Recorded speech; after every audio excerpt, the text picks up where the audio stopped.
Welcome back to the Netkick podcast again. Today we have Daryl Dike.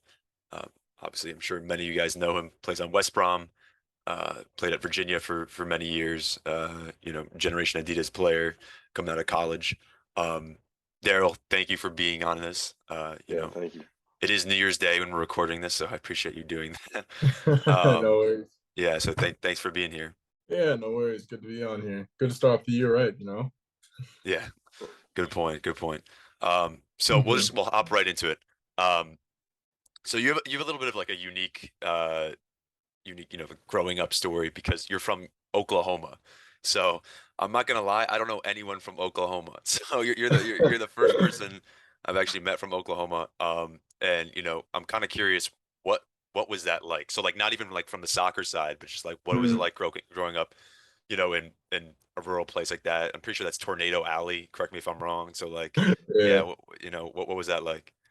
Nah, bro. Like growing up in Oklahoma was kind of sick because I think one thing is obviously it's not like the New Yorks, it's not like the Floridas and stuff like that where people always got things to do. But I think that's like the fun part about Oklahoma. So like growing up, you just find random things to do, whether it be like go do like a bonfire in the woods, or like some people had four wheelers, like there were Yeah. lakes and stuff like that that we'd always go to. So like you'd always find like random stuff to go do, which is cool. And then like in terms of just being in Oklahoma, like it's a good place. Like it's sick. I think everyone's super friendly. Obviously, like has everything you need and stuff like that, cheaper as well. So it was good, and it's also like pretty central. So you could easily go to Texas, Kansas, many places around. So I think growing up there, yeah, I enjoyed it. I didn't mind it. Obviously, I'd like to see how it turned out, like if I lived somewhere else. But like, Yeah. yeah, I don't mind Oklahoma. Yeah, no, dude, that's honestly like that's pretty sick. I'm not gonna lie. I have family in like Houston. That's like the closest I think I've been to Oklahoma. It's not that close Yeah. in all honesty, but yeah, no, Yeah, no, kind of the that south, is because it's like there's yeah, the it's around there. So, but dude, that's sick. Were you near Tulsa? That's in Oklahoma, right? no Tulsa. So I'm from Edmond, which is like Okay, Oklahoma, like by Oklahoma City. Tulsa's like okay, what, an hour and a half. Like it's like more like northeast. okay. All right. Yeah, actually, But well, technically, I didn't play, but we played FC Tulsa in 2021. So I was in mm, Oklahoma very briefly. Um, yeah, but that was only mm. a couple days. There you go. No, honestly, there's not really that many reasons. Unless you like live there, I wouldn't expect you to have been there Yeah, for like I don't know what else. I don't know what you could be going there for. yeah, Storm chasing, hunting a tornado. facts. Yeah, to try to shift gears in terms of soccer, how was it? How was it growing up? How was the soccer scene in the South? Because correct me if I'm wrong, the soccer scene is not very big in states like Oklahoma, and unless you go to like Dallas, I feel like I haven't really heard of too many players coming out of there. Um, yeah, so can you talk a little bit about how you got into soccer? I know your brother played, or tell us how you got into how you found that as a passion. Yeah, of course. I mean, like my family's like always been big into soccer. So like my parents obviously big into soccer. As you said, my brother played, sister played, have cousins who played. So like we've all kind of been like super soccer fans. And like as you said, in Oklahoma, soccer is just not the main sport. Obviously, football is a big thing, basketball, baseball, like a whole bunch of other things are like the more bigger sports. So for me, like what happened as Oklahoma, you grow up and there's also like not really academies. So like both of you guys, like what you played for Columbus Crew. Miranda, Yeah. didn't you play for what? You played for New York City, right? NYCFC. Yeah, yeah, Yeah, exactly. You played for New York City. So like you guys both came from like DAs, like academies. In Oklahoma, there's not really that. Like the Yeah, closest yeah, thing you'd have to be is like FC Dallas or like Sporting Kansas. So like you'd have to like literally completely move, which my parents were just not ready to do. My yeah, parents were like, "You're not doing that," because they were also like super focused on school. So like for me, like I just went and I would play like year up and like recreational, like, played high school ball, like did like ODP. So basically, I was just playing as much as possible. Usually like years up or something like that to kind of keep pushing myself and keep competing. But like, yeah, that was like kind of the main scene. Obviously, I'd go on different tournaments, go to Dallas a lot, played in Dallas, Kansas, different showcases here and there, nationals, regionals, blah, blah, blah. So like that's kind of like how I kind of grew up on it. And I think it's a good level for me. And I think obviously like some people will go and look at it like, oh, you didn't play like DA? Like, how can you kind of make it like not playing DA and stuff like that? Because you guys always have like your, big tournaments and stuff like that. Yeah, Which, like, yeah, obviously, I'm not even gonna lie to you. As a person who wasn't in DA, I would sit there and I'd be looking, wow, like I want to be like them. You know what I mean? yeah, Like, I want to be you want to be playing for the academies because like it almost makes you feel like you're more of a professional when you're doing that. Like, you're yeah, almost thinking, oh, is it going to be possible for me if I'm just playing rec like this? But like, no, for me, I mean, I think I don't know. I still had like all the opportunities. I think, luckily I was blessed with people around me that were always kind of pushing me and, coaching me well and stuff like that. So I think that was kind of like one of the main things like growing up that kind of kept driving myself. And then also having a close role model like my brother, seeing someone who was exactly in my shoes, be able to be successful. It kind of showed me that like, oh, like it doesn't matter. Like, you can still be successful. It's just along a different path. yeah. In terms of, you talked about MLS academies a little bit. Did you? I'm just curious. Did you ever get offered to like move out to like like Seattle, something like, because they started, at least, especially because you're a grade older than me. So my junior year in high school, they started moving kids out, like the national team kids or like really special kids from like yeah. We had a rural kid come states. that Yeah, got Yeah. moved out from like I think it was like Southern Virginia or something like that. yeah, It's not just that random far. places that are Yeah. good. They're the players that are good from like random places. Did you ever get offered to like go play for an academy like that? Yeah, 100%. So like literally like every academy that was like near me, like my mom has been on the phone with like Houston Dynamo Academy, FC Dallas, Oh, obviously, okay, yeah, yeah, stuff like that. So like those three are the main ones. But like my mom was like, nah, because I correct me if I'm wrong, but like her thing is like when you get put in those academies, you may not be put in like the greatest like schooling programs because Oh, your life is like she's totally right. She's like totally right. more yeah, or less like they're like, yeah, you're caring about soccer, like soccer's your duty or whatever. Like, we'll just put you in school to say we kind of put you in school. And like my mom was like, nah, we're not allowing that. So Yeah, that's yeah. kind of Okay. like, uh, we had a thing like in New York. I mean, just partly because it's in New York. We actually couldn't afford to like house and keep players. So if like players were to come from out of state or like pretty far away, they would either have to find their own housing or stay with someone else like on the team. Um, and I remember we went to uh, they're not there anymore. It was like Grande, I think, but that's where like Real Salt Lake was, like before they yeah, moved up to Seattle.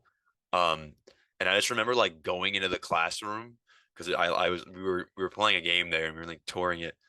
And dude, they had like we're in high school at this point. They have like times tables written up on the walls. Like nothing against them, but it's like I'm like, all right, they're still doing like basic multiplication. And look, I might have been in like an elementary school room, and like nothing against RSL because they're a great team and great academy, but I was kind of just like, nah, there's no way this is possible. I was nah, almost bro. jealous to a certain like I like school and I still do, but I was like, the fact that they're doing like the most basic shit and just playing all day seems so cool to me.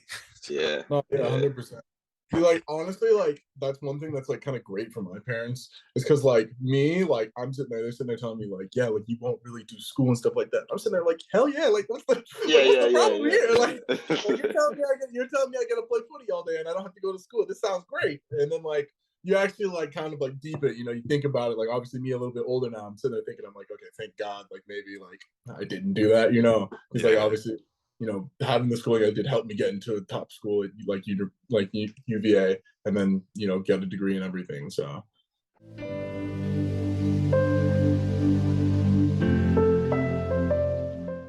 Okay, so just hopping back in again. So talk to us a little bit. You mentioned high school. Um, so yeah, just talk us through a little bit like what your high school career was, and then a little bit what like the college recruitment process was. Um, you know, I think you have a very unique story with that, just because like for me and Phil, like dude, we would go to showcases and there would be like coaches there. I don't know if you had like showcases where there coaches, but um, like I remember for like high schools up in the Northeast, there were no college coaches there. So I'm wonder what that was like, dude. yeah, for me, like I think in high school, so I played high school ball, and like in all honesty, I don't think majority of the time, other than like local Oklahoma schools, I don't think majority of the time you're getting like as noticed in those. I think it was more like when I was playing with the club, and so like when we go to these big showcases or when we would go and play like well, I'm trying to think like regionals or nationals or something like that. Like I think that's when you would kind of get noticed, you know. Okay. And so like So, for so me, I wait, sorry. remember So you did play for a club too? It wasn't just high yeah, school? I didn't just play Okay, high school. Like I played got it. high Got it. school because I know in the it's different because like in the Northeast you guys have like those like prep schools almost or whatever, and like that's like your is that kind of how it is? Like you know Well, how like how Cabral went to Deerfield, like kind of similar to Yeah. that. Yeah, those Like is boarding it similar schools to are wild. that? Like 50% of the UVA population is boarding school kids, which is weird. nah, Yeah, I think the crazy thing about those is that, like, bro, you're paying $58,000 a year. Like, yeah. that You're shit is basically in college crazy. before you're basically in college before you're actually in Yeah, yeah. Exactly. No, college. we weren't allowed to play high school. That was the most frustrating thing, probably, because, like, I don't know Really? if you played high school for a little bit, Phil. I wasn't allowed Yeah, I to. In didn't. fact, we had a kid on our team who, like, he was from Yonkers, which is like just north of New York City. And dude, he showed up. He's a center back, and he played one game and scored 6 goals. And the Yonkers like daily paper published an article about him the next day, and our coach found out, and he was suspended for 2 months. So, Jesus. Jeez. dude, this is Kwaku, Philip. So this, like, we couldn't do anything, dude. Yeah. Yeah, High school soccer is honestly like so much fun as well because it's just so much more yeah, relaxed. Like yeah. it's like with your like don't get me wrong, your boys with like your guys who you're playing, but like high school is like some of these dudes that you've been You're in growing, school with them. Yeah, bro, yeah. since you were like 6, bro. You guys have been growing up together, and the next thing you know, you're playing footy together. It's nuts. Yeah, I played high school soccer my freshman and sophomore year in high school. Yeah. Before because I didn't play for academy until I was a junior. So, yeah, definitely high school soccer is definitely fun. I Yeah, had a yeah. lot of fun playing it. But yeah, I went to like showcases and stuff like that. And I remember I have to like go and email a whole bunch of like I go to the website and like see like which coaches or like which schools were going to be at like the showcases that I was at, and then you'd email them or whatever and be like, oh, I'd love to go to your school, like this, blah blah. This is my GPA, this is my ACT, like blah blah blah blah.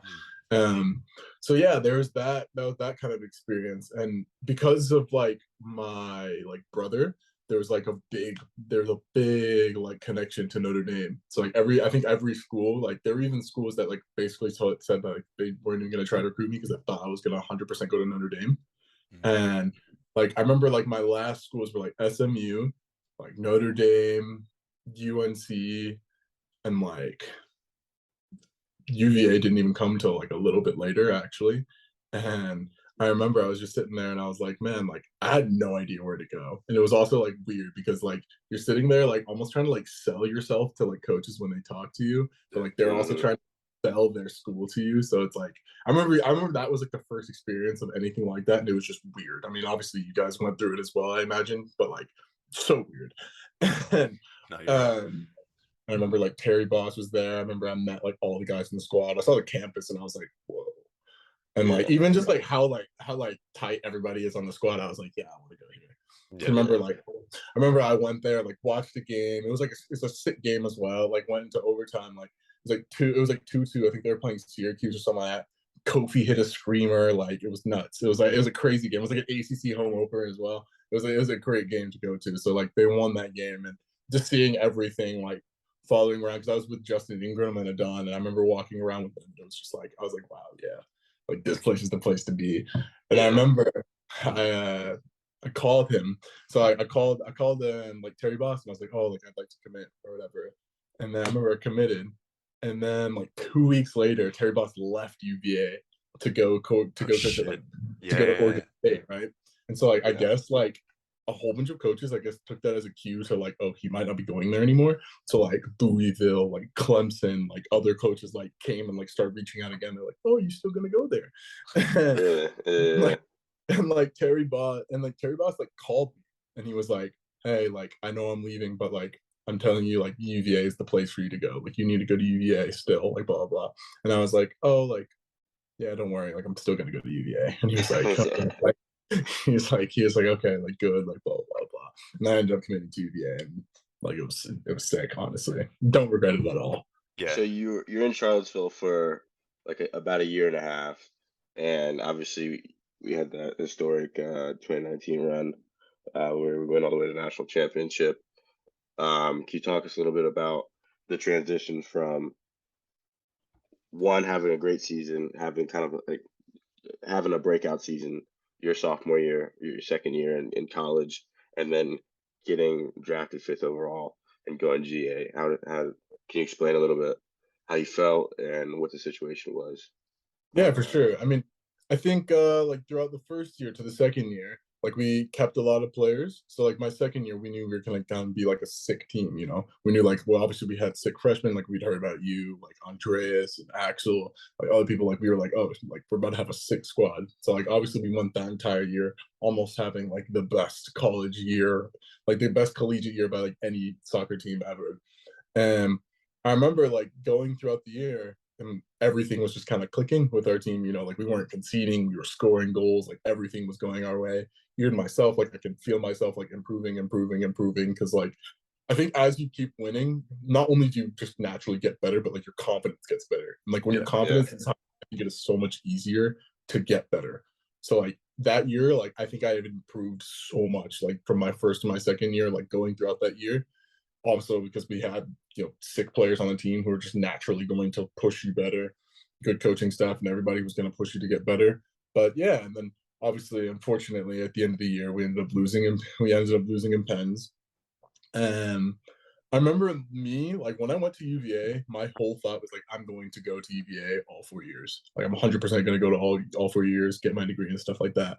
And then I remember George like had kind of hinted to me like, oh, like they might offer you like a Generation Adidas or whatever. Like, would you be interested? And I was like, oh no, like I wouldn't. Blah blah.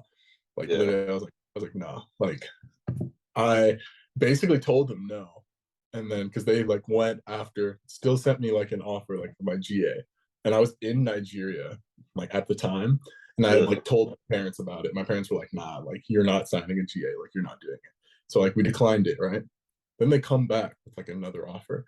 And I'm like, hold up. And I tell my Was it parents, I'm better? like, It was better then, it was right? like a little bit better, but like after me, like also kind of thinking about it, I was like, wait, maybe it's like not that bad of an idea.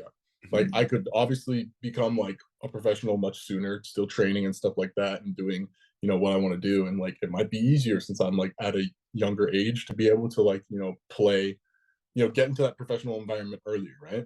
Yeah. So after that point, I was in Nigeria. My parents were like, "No, it's not happening." Right. So I went and like one day. There was one day where I like sat down with my uncle and I was like, "Hey, like, I kind of like have this idea or whatever." And like I basically explained to him like the whole process, and he was like, "Nah, like you have to find a way to do school." But like luckily, because GA, there's like a way that they will Yeah. pay for your schooling or whatever. So so he basically was like, "Okay, listen, you have to go and promise to your parents." He's like, "I can try and vouch for you if you just say that you'll get your degree while you're playing." And I was like, yeah, like I can do that, like blah blah blah. So I remember there's one day, like I'm sitting there like sweating, bro, like sweating because like they're all it's like a little council like in the living room. My parents are sitting there, and I'm like walking down, like literally like I'm about to present my case, and I'd sit there and like explain to them like why it's a good idea that like I could do like schooling still, this and that, blah blah. And then like my dad's like no no no no, and then like my uncle, like who's my dad's brother, who Yeah. like chimed in and basically was like, no, it's actually like not a bad idea, like this and this. Like if my uncle was there, I wouldn't, I promise you I would not have signed a GA. Like Really? he was the one who 100% was like, hey, like it's actually not a bad idea. He kind of like let my parents be like, yeah, like it's actually not that bad of an idea. Oh, okay. That's But crazy. yeah, literally that. And after that, I remember the thing, like one thing that like a lot of people don't actually know is that like they took away my GA. So like because I said no and then like took too long the second time to kind of like give them an answer back, because like the draft was in like what 5 days or like 6 days or something like that. Yeah. So like they like retracted my offer and stuff like that. And Holy then shit. like later, like I was sitting there and I was like, well, and I reached out to like Aleko Eskandarian and basically was like, no, like I want to like I actually like made up my mind. I want to accept the GA and stuff like that, blah blah. So like I guess they like basically brought it back and stuff like that. And then yeah, ended up going. Uh ended up like signing like the GA papers and stuff like that, getting an agent, then went home, literally went home from Nigeria. The next day was the draft, got drafted fifth to Orlando City. Yeah. I remember literally like all the ESPN people were like at my house and stuff like that. And then literally after you get drafted, on the phone with like Oscar Pereja, who was the manager at the time. I mean, he still is the manager.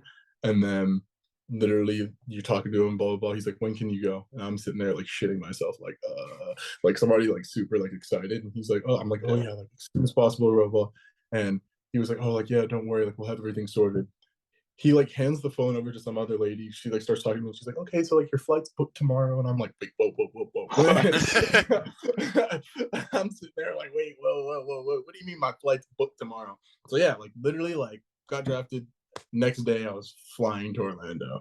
Like literally had to like pack like that day, and I was That's flying off to insane. Orlando. Bro, it was Jeez. nuts. After like coming home from Nigeria, and then like the next day was the draft, and then the next day I was flying out to Orlando, which is like so crazy because like in the matter of like 6 days, like everything that like I knew was going to be like, you know, for the next year, like planned for next year, was just changed. Yeah. Just completely different. Yeah, because it was weird because we didn't know. From my perspective, we were like, we thought you were staying. Like I had no idea you were leaving. I mean, I knew it was a possibility. Like Joe was probably gonna get GA. Like Henry got GA already. Joe declined it or something. We are like, Daryl's most likely gonna go, and then it just happened out of nowhere. You get drafted and then you're gone. I was like, geez, it happened so Yeah, quick. Yeah. it was crazy, honestly. It was great. It happened quick for me as well, bro. Yeah. That's insane. So yeah, so obviously you're in Orlando, and then you have this weird rookie year where obviously COVID hits. So you're in Orlando, and then I'm pretty sure the MLS back tournament's also in Orlando, right? Yeah. Um, yeah, and so you make your debut in the MLS's back tournament. Um, Talk to us what it was like playing in that bubble, and also just like what that whole debut feeling was like. Bro, that whole bubble was sick. Honestly, like at the beginning, you're sitting there thinking, because me, I'm just excited because it's something. It's just a new environment in general for me. Even though, like, obviously the circumstances are much different than like what I probably was expecting. But in the bubble, like obviously, like each team has their floors. Each team has this. You're not able to like have people over, do this, and like go out of the bubble or anything like that. You have like certain times you can go anywhere. You have to have your mask everywhere. Like, Yeah. it was super strict and stuff like that. But overall, like it was sick, bro. Like it was so much fun. Like you're given it was there for like 50 days or like 55 days. The thing that did suck sometimes is that you're sitting there thinking, like, man, I could be sleeping in my bed because like I literally lived like 10 minutes from where we were staying. Yeah. Not Yeah. even, not far at all. And I remember at the time, even like I was sitting there and I was like the fifth choice striker or something like that at that point. Like I was like the Yeah. fifth choice striker. Like Dom Dwyer hurt his knee. Tesco like hurt his hamstring.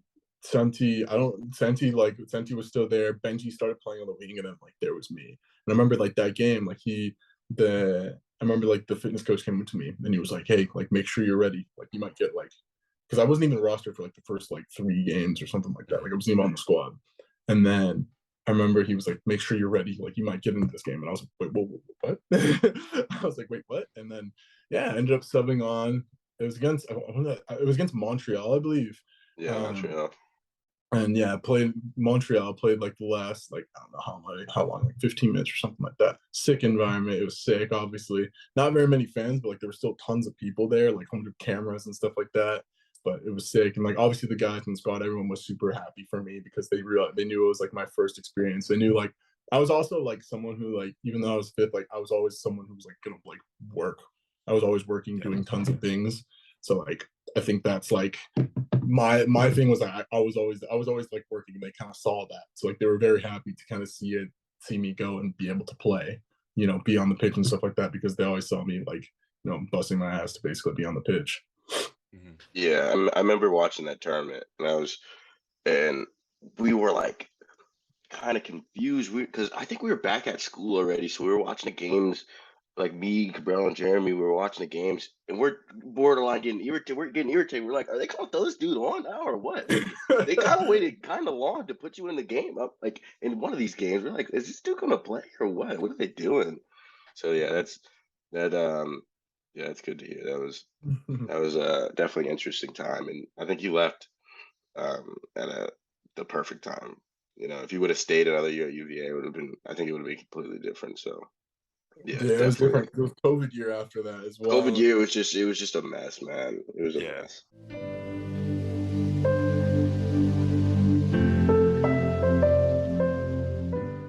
Daryl, what you did mention is like extra work and like the amount of work you put in. Um, this is something that like that guys who've been on the podcast and other guys who are like resident mentors in Netkick that they talk about all the time. So it's kind of like a two-part question, but like, what was some of the extra work that you did? Like, was it like picking up balls, cones, whatever?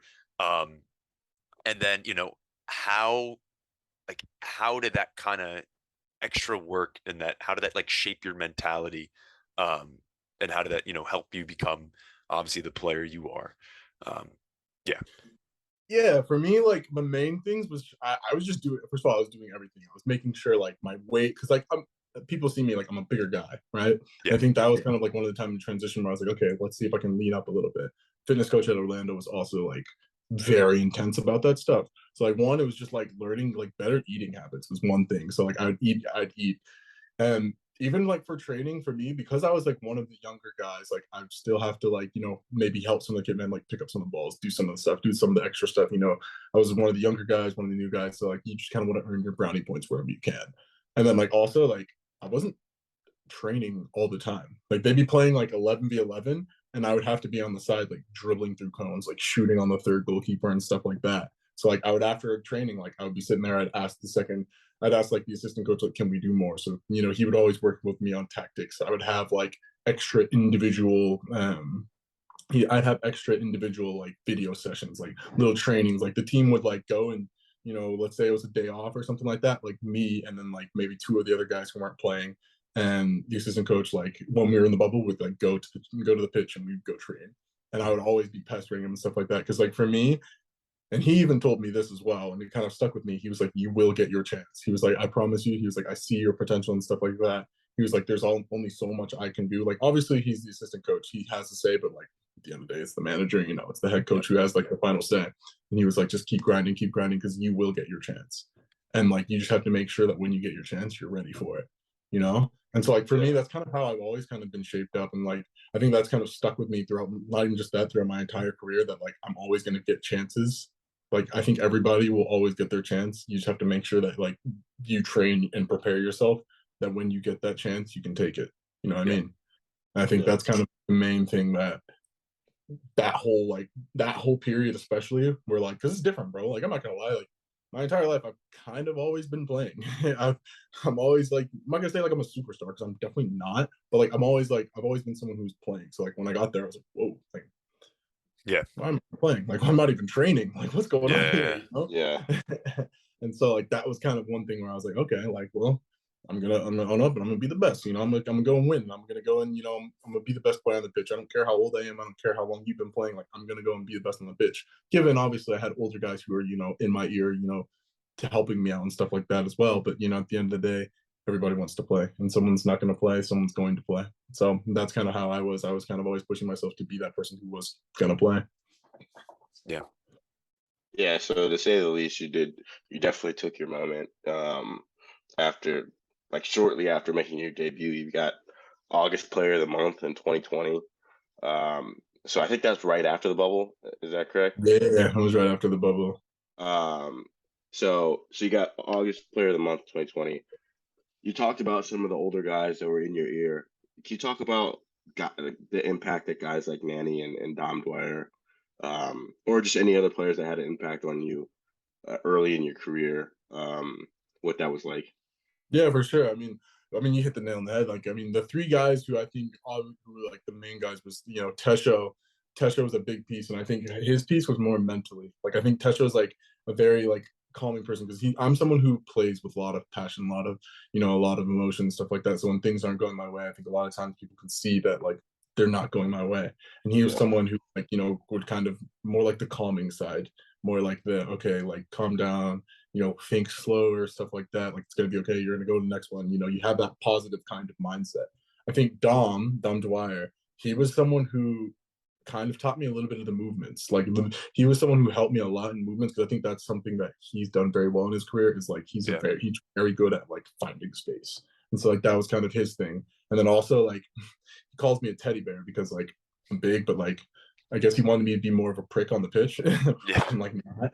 So like that's kind of his thing. He was like, bro, you're big. You should be going out there and kicking the shit out of people. Like, you know what I mean? So like I think that kind of he kind of gave me the mentality to be a little bit meaner on the pitch. And of course, like Nani is he's naughty. Like dude's won Champions Leagues, played in Yeah. Euros, played World Cups, like done everything, played with Ronaldo, done everything there is. So like him just everything. Just eating, training after like bro, I was like his little like shadow, bro. Everything he did, I was doing it. I'm telling you, he's doing a finishing drill. I'm like, all right, bet, let me hop in. Don't get me wrong, dude could finish way better than I could. Yeah. But like I'm like, all right, bet, like let me do this. Let me hop in, bro. Just doing like his little dribbling and stuff like that, shooting technique, everything. Eating, I would look at some of the meals he had and be like, yeah, here, let me eat some of this, or whatever, blah blah. Like and even how he like handled himself, recovered, like his mentality and stuff like that. Like having a player like that when you're new to like the professional environments it was so incredible for me because I was able to kind of get that firsthand. He was able to tell me like, listen, you need to do this. This is like things that it takes to be at the top. And so like if you want to take my advice, then take it. And for me, I was obviously all ears. Yeah. Yeah. Dude, that's pretty incredible to hear. Um, Transitioning over to the England side of your career. So you go on loan to Barnsley, and you're playing in the championship. And I just want to say that like your 2020 Orlando career, it picks up steam really quickly. So like we said before, you become player of the month.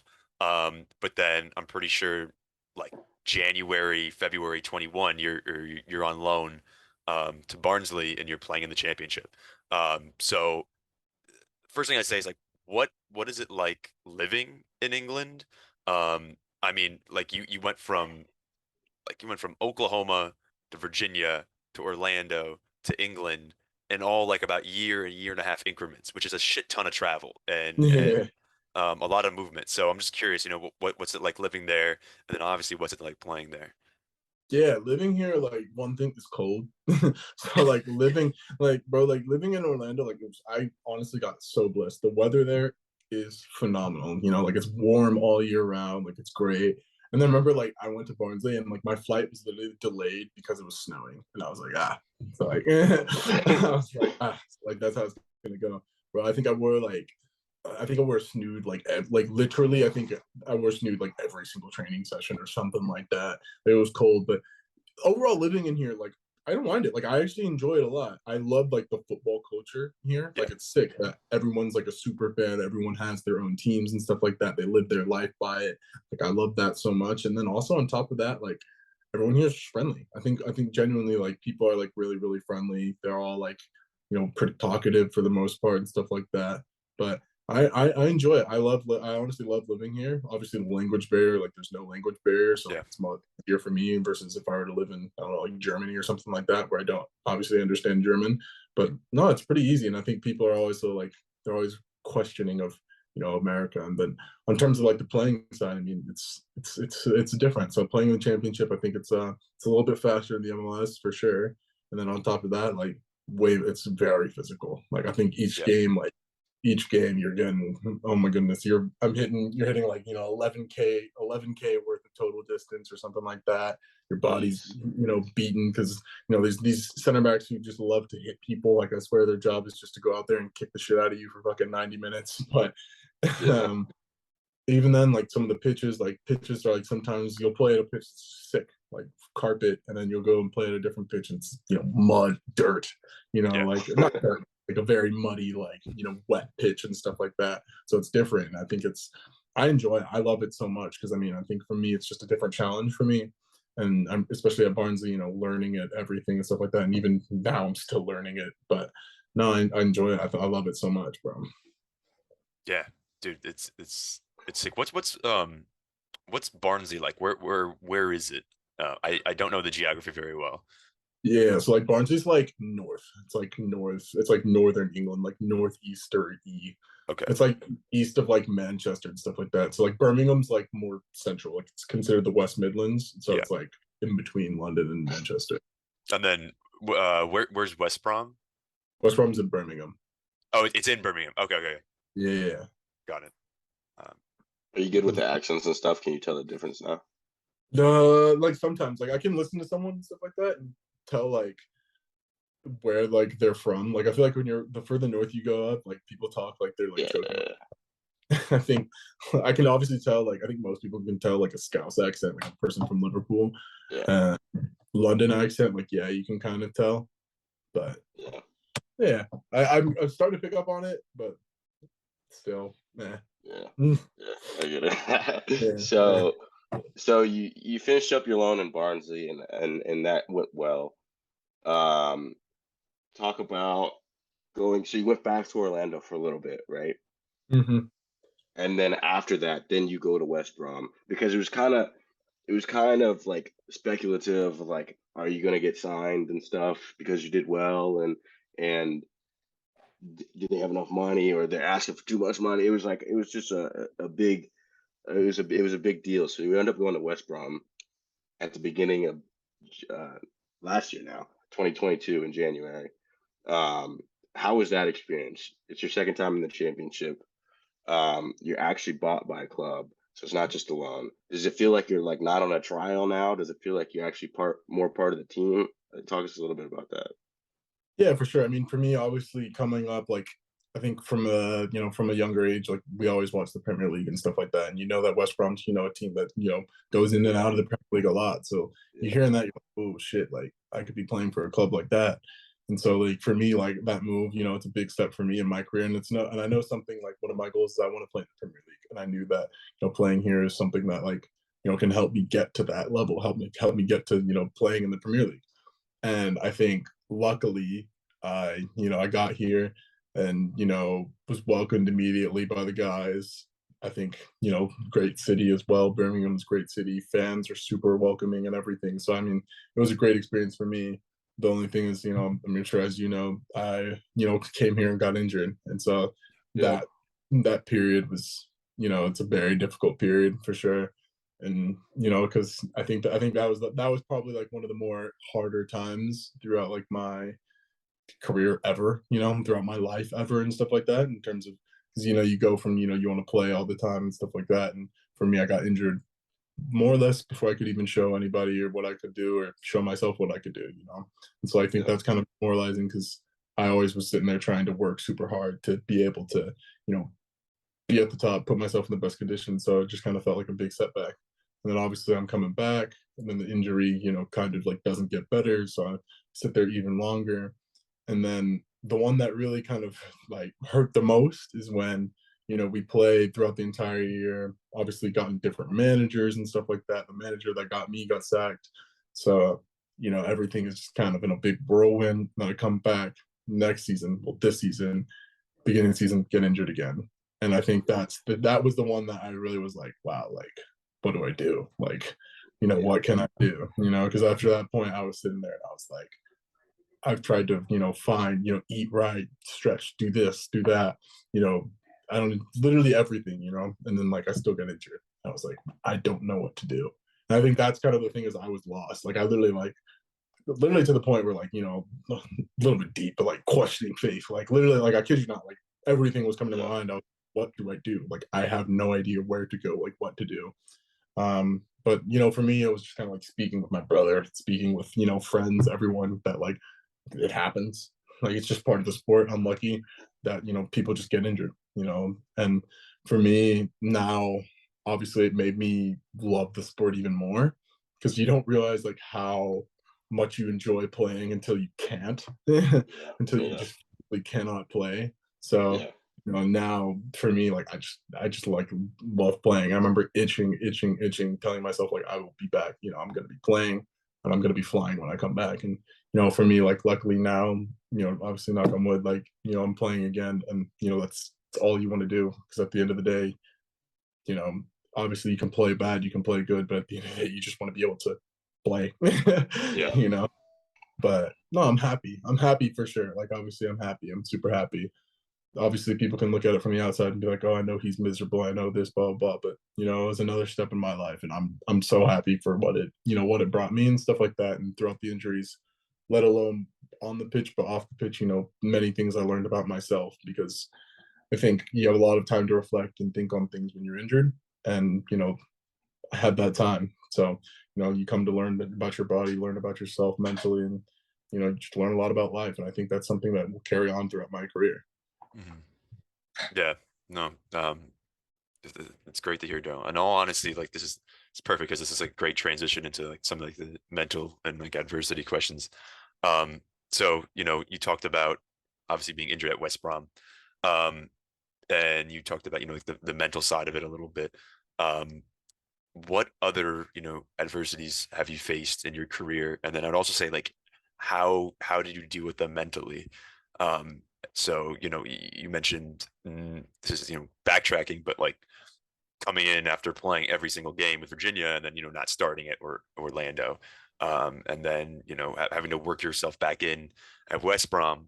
Um, yeah, and in all honesty, all great players, really everyone, it doesn't matter what profession you're in, they're going to face some sort of obstacle and adversity. So, um, yeah, just talk us through what it was like managing those adversities and how that improved your mindset. Yeah, for me, I think the main thing that kind of helped me always get through adversity, whether it be when I was young and not playing for a DA, not getting called into the national team camps, when I was at Orlando, maybe not getting a sniff, when I was obviously got injured, is I knew what the end goal was, and I knew that at the end of the day, I told myself I want to play in a Champions League, I want to play in a World Cup, and I want to play in Premier League. Those have been like my three goals that I have always had. And I think looking at the end goal, I mean, everyone obviously wants their trajectory to just go like this, but it doesn't go like that. It Yeah. goes like up, down. Sometimes it'll go really down, goes back up, and stuff like that. I think for me, it was always looking at the end goal. It's like, okay, this is just one of those steps back. How can you, rebound? Because I think that's my one thing that I actually learned this from the national team as well, like Team USA when I was with them, is yes and. So like for me, it's kind of how I've always thought about everything in life. But anytime I have adversity, is yes, you accept it, you accept what happened, and then and is what do you do next? Like what do you do next? What can be the next move? Because I think for me, especially with these injuries, I could have sat there and dwelled on it and sat there and been like, oh goodness, woe is me. Like what do I do? Like blah blah. Which I did. I'm not gonna lie to you, I did for a little bit. Like what? No, sorry for myself. I was sad for myself. But then again, I looked back after and was thinking like, okay, what can I do now? What can I do to prevent this from happening? What can I do to put myself in the best position to reach that end goal? Because I knew at the end of the day, even though these steps were taking me down, the goal was still there. No matter what, the goal was still there. And I knew that I would have to do things to overcome these steps, to make going down these steps, to turn it to going up these steps, to go towards that goal. Mhm. And that's kind of the main thing for me in terms of adversity, is remembering my end goal, Mhm. that all at all costs. Yeah. So that's a Yeah. great way of approaching it, in all honesty. That's like something personally, I haven't even like thought about it like that. Like I broke my hand, and dude, I was just like, I mean, this was 2018, but like, I was just so, uh, like, so oriented on like something so short term in retrospect. Like, my recovery time was 4 or 5 months, and I was just in this utter state of depression, and at the end of it, I just realized I was like, yes, it was like a 5 6 month increment, but I'm back to playing again. Everything's Yeah. normal. So um, that's honestly great advice. Um, Mhm. yeah.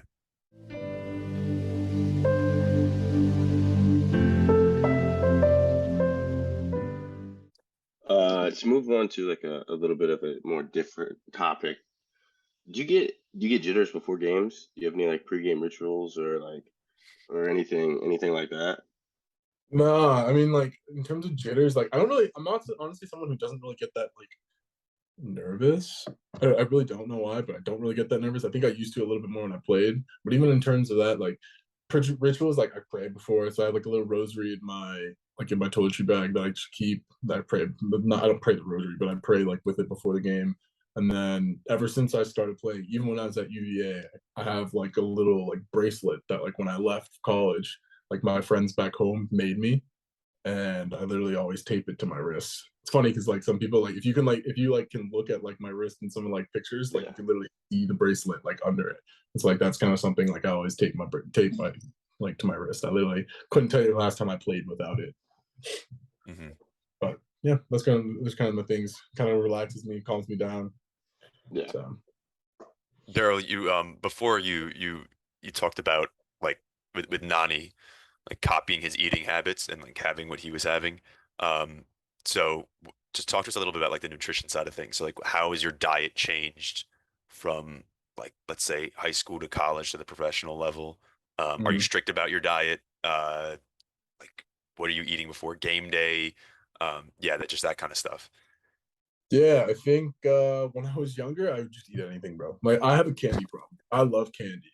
Like I love candy. So like when I was before, like in like high school and stuff like that, or even like my first year at UVA, I'd eat candy so much. Even I don't know if you Phil, I'm sure you know about this. Like Yeah. before we every single game, we had like it was like me, Spencer, JJ, Tyler, Cabral, like all of us, we would go and like we'd have cold stuff before a game. Like Yeah. literally every game. It was like a ritual. It's like a tradition thing. The one game we didn't was against Pitt and we lost. And then we were like, Yeah. yeah. And that was our only other than the national championship, that was the only time we lost. But yeah, for me, honestly, I think I learned some stuff because for me, I'm a bigger guy. So like my thing was like always I want to lose weight. I want to lose weight. I want to lose weight. So at Orlando, like there was a time where I was losing weight, but I was just starving myself, which is just not good. Like as like an athlete, like we burn so many calories, we do so many things. Like our bodies need fuel. So like I think that was one thing is I thought I was just like, oh, I need to starve myself or whatever, and I'll lose weight and then I'll feel better, which is just not true. And I think on top of that, like I went like cutting out sugar. Like I didn't eat any sugar. I didn't eat anything. I didn't eat any sweets. No cake. No this. No that. Blah blah. Blah. Like my food was boring, bro. Like I was eating, which you don't need to do this to like be healthy, but like I was eating like white rice, broccoli, and chicken like every meal, like some salmon or something like that, bro. Yeah. Like my meals were dead. And then like I remember like talking to like nutritionists and they were like, listen, like honestly, if you just like you are more than free to like eat whatever you want. Like not like obviously like not unhealthy, but like most things, like we are burning so many calories in terms of like we are burning so many calories a day that like in terms of like as long as you make sure you get like a general like protein intake, vegetables, carbs and stuff like that before games, before heavy loading, because obviously like you play a game, you have to eat more carbs. So you have to eat more carbs, you have to replenish your energy, you have to also like prepare yourself for the next game. Yeah. But for me, that was like one thing that I kind of learned in my thing was one, I'm a big body, so I have to eat a lot of protein. They were sitting there, that was one thing they were like, I'm supposed to be eating like 200 grams of protein a day, which is absurd. So Yeah. like I have to drink like protein shakes, I do a bunch of things that I do now. But that was like one thing is like you don't have to starve yourself. And I think that's kind of honestly backwards, which is something that Yeah. kind of my injury kind of taught me a little bit, is Mhm. that like I always thought like, oh, I would need to like be lighter, it'll be easier, I'm carrying more weight, that's why I'm getting injured, blah blah. But like my thing is like I found out is one, like obviously hydrating is one thing that's humongous that people just throw out the window. But like one thing I found out was like I just need to eat more. Like I honestly just didn't wasn't eating nearly as much because like I would always watch Nani. And Nani would eat like you, bro. I've never seen someone eat so much.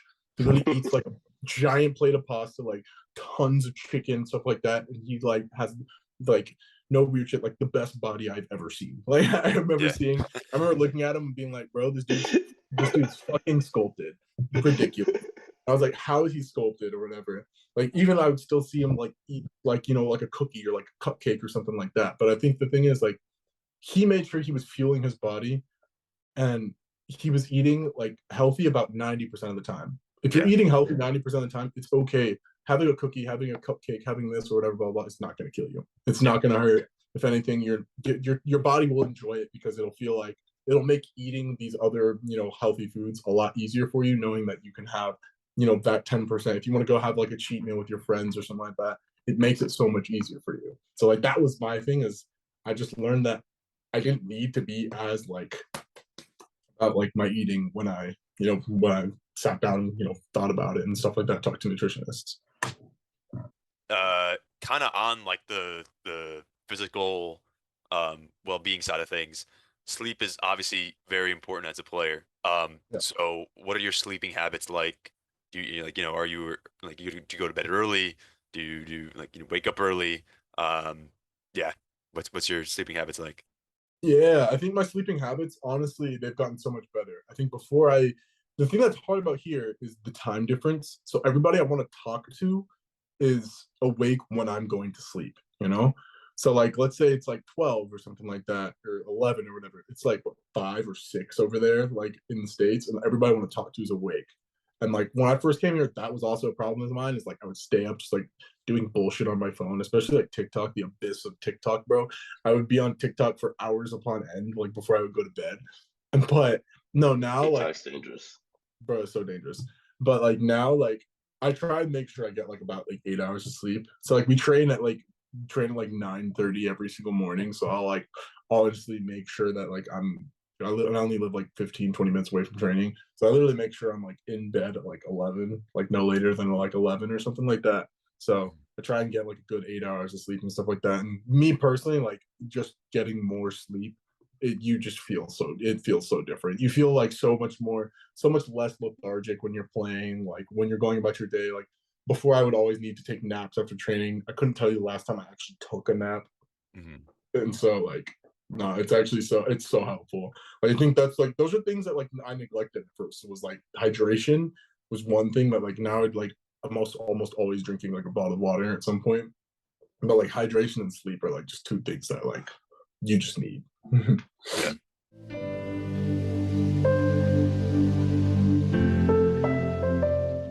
So just some of the questions from the guys in the platform. This is from Murrow. Uh, he's a goalkeeper, and he asked, "What is your relationship like with goalkeepers?"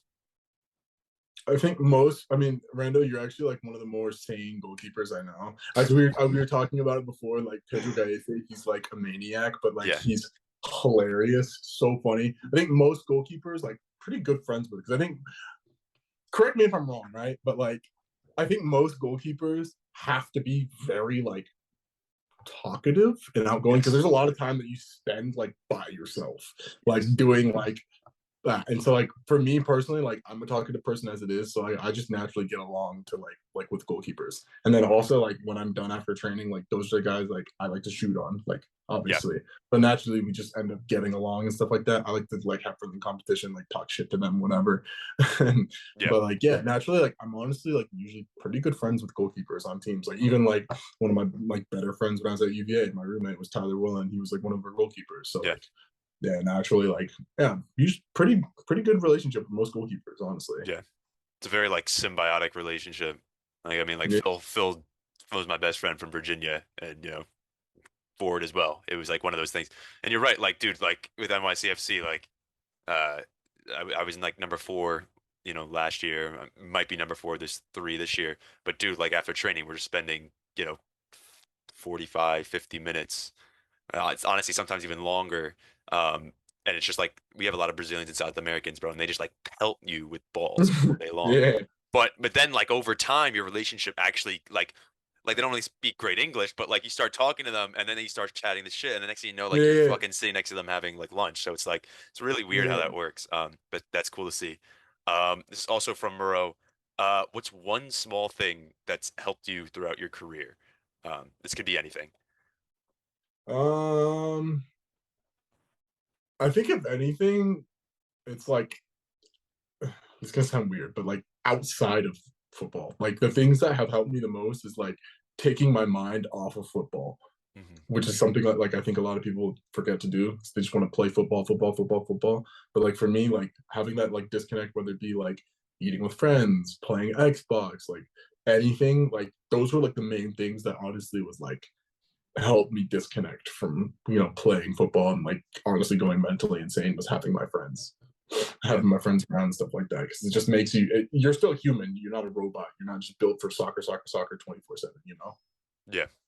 And then this is from Matt on the platform, and it's like he asked, and you did cover this a little bit, but what was your transition like from MLS to EPL? Yeah, transition was, I mean, it was hard at first because you had to immediately learn that like things were going to be faster, uh things are like a little bit more direct and stuff like that, and a lot more physical. But I think I was kind of suited for it. I think, if that makes sense. And Yeah. I had people around me that were also, very easy, to, pick up, to learn off of. So that was kind of me. It was difficult at first, as anything is when you change, but after a little bit, I think I got pretty used to it. And then also from Matt, he asked, how did you manage to score 70 goals in a high school season? And he says, in parentheses, he goes, that was crazy. Yeah, I don't know. I mean, our team was also sick. We won like the state championship. And then, yeah, I don't know. I just scored. I just scored some goals. I honestly don't know. Like, it's honestly baffled me as well. Like, when I look back at it and I'm sitting there like 70 goals. Like, 70's Dude, wild. that's like Messi 70's 2013 in Barca, bro. Like fucking yeah, 91 like, goals in like 60 something honestly, games. like if they had bound doors for high school soccer, I honestly would have gotten one. Yeah, that's wild. 70 goals is Yeah, crazy. no, exactly. You Phil, you want to just wrap us up? Yeah, so at Netkick, our trademark kind of slogan is soccer is mental. So my question to you is, since soccer is mental, what are the best two pieces of advice that you could give a young aspiring pro soccer player? All right. Number one is remember the end goal. That's what I said earlier. I think always remember the end goal, and I think no matter what, whatever obstacle comes your way, that finish line is still there, and it may take you longer, it may take you shorter, maybe harder, maybe easier, but that obstacle, that finish line is still there. And I think the other one is remember to have fun. I think sometimes like it's very cliche, but a lot of people, they want to think, work, work, work, do this, do this, do this. But I think genuinely when you're happier with what you're doing, you generally produce better results. You play better, you enjoy it more while you're doing it, which will make you play better. And it'll make you want to work harder if you just, relax and enjoy what you're doing. So yeah, those are my main two. Yeah, dude, that's great advice. Well, Daryl, thank you for doing this, man. Appreciate you having Yeah, here. thank you. Thank you. Yeah, for Appreciate it. sure. Yeah, this has been great. Good luck tomorrow. Yeah, Thank you. go score some bangers, dude. Yeah, I'll try my hardest.